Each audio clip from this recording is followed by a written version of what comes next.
So you finally did it. You actually started your new business, whether it's Amazon FBA, YouTube, TikTok, or even something like OnlyFans. That's when it finally hits you. Starting wasn't the hardest part. Growing your new channel is going to take a lot more strategy than you thought. Now, everywhere you research, people keep saying, you've got to make yours stand out. Find a niche. Find a niche. Find a niche in that wider niche. Find a niche. Find a niche. You should find a niche. But you're almighty and decide to avoid this advice. Finally, a week after you launch, you realize the awful truth. Your new channel has 0 new subscribers, or what's even worse, your store has no sales.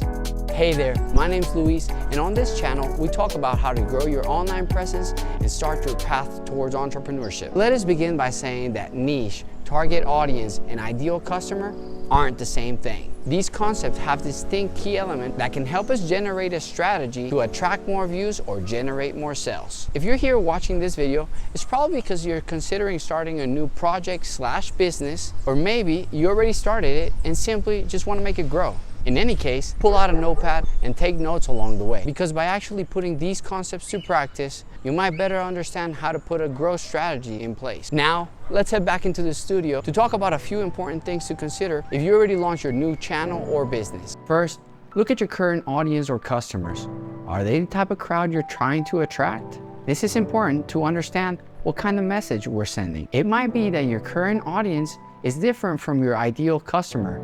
And if so, you might be sending the wrong message or really haven't done the analysis that I'll be teaching you further down this video. Second, collect some data. One way to do this is with close-ended questions in the form of a post-sale survey or a pinned comment on your social media platform. Third, listen to your audience. These people already buy your products or consume your content, so listening to them will help you increase your total sales or views on your content. Fourth, look at yourself. It is common that we start businesses in industries that match our interests, so you can take advantage of this to draw inspiration and create your target audience persona, aka TAP. If you're here because you're thinking about starting a new business or channel, I've got 2 distinct advice for each one. On the one hand, if you're here starting a new business, especially an online business, my advice for you is pick a niche. Don't worry, we will talk about a strategy that can help you make up your mind or guide you in the right direction. On the other hand, if you're here as a new content creator, I understand that coming up with new content ideas can be very challenging. And on top of that, now you have to limit yourself to creating content around a very specific subject. Luckily for you,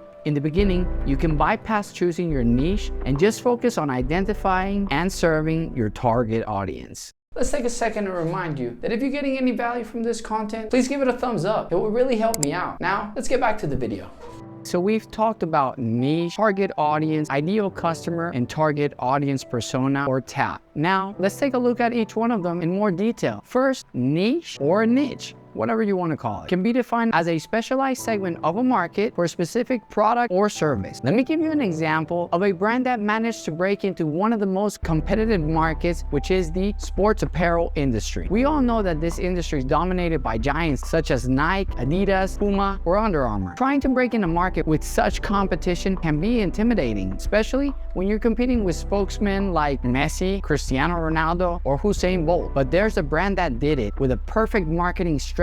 This brand is Fashion Nova. You may be asking, what does that have to do with niche? To better understand it, let's take a look at what they did right. Instead of trying to manufacture athletic wear for all women, they saw a gap in the market for an underserved segment. While brands like Adidas and Nike focus their marketing efforts trying to convince all women to be active, Fashion Nova focuses their marketing efforts trying to communicate to one specific type of woman. And in doing so, they became the leaders of their own niche. Second, ideal customer or client. This is who you have in mind when you're developing your product or service offering. I'm going to take a wild guess, but to continue with the same example, I'm pretty sure Fashion Nova's ideal customer is a secure, confident woman in her 20s who loves attention and wants clothes that can help her get it at an affordable price. Third, target audience. This can be defined as a group of people who are more likely to engage with your business. Now, if you're here trying to create a social media presence, whether it be YouTube, TikTok, or Instagram, this should be where your attention is aimed at. Since we all know that when starting your creative journey, it is difficult to come up with ideas, the last thing we want to do is to limit our creativity generating content only for a specific niche, making us feel trapped. Let's say you want to create a vlog style YouTube channel, but have no idea where to start, so you just start recording your everyday. That can be a recipe for disaster. So instead, identify who your target audience is. The easiest way to do this is actually ask Google. So we have identified that women between the ages of 16 and 24 are the ideal audience for a vlog style YouTube channel. So you might want to go out and do something fun around your city. But how do we know what 16 to 24-year-old women consider fun? That's something our next concept can help us define a little better. Fourth, target audience persona or TAP. This is an avatar used to understand the different personality traits of our target audience. So in order to continue with our example of a vlog style YouTube content, we want to use research as a tool to help us develop our channel. And if research suggests that 40% of all women between the ages of 16 and 24 consume vlog style content, here's an idea. I've got an idea. We should make content around them. Wow, that's an excellent idea. You deserve a trophy. To create our TAP or avatar, we will consider the following: age, gender, residence, relationship status, financial status, motivators, and challenges.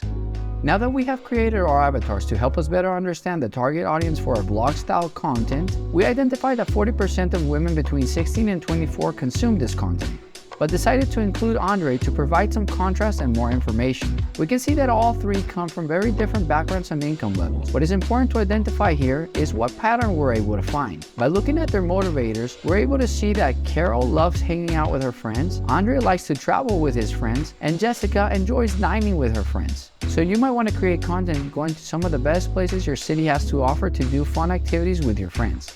We were also able to see that in the challenge section, there is a pattern as well. Carol has a problem keeping a fit and healthy lifestyle, Andre has a problem finding time, and Jessica has a problem managing her social and work life. So you can create a video about habits to help you better manage your time. To conclude this video, I'd like to leave you with a reflection. You want to plan out as much as you can in order to give yourself the best chances for success. Not having a plan can be a recipe for disaster, but over planning can lead to paralysis by analysis, which can in turn cripple you to the point of never even starting. Do your homework and start by creating a strategy. Analyze your market and your competitors, and finally, just trust yourself and go for it. If you enjoy the content of this video, please remember to like and subscribe to the channel. And if you'd like to see how I started my own YouTube channel, make sure to watch this video. Until we see each other again, stay motivated and stay inspired.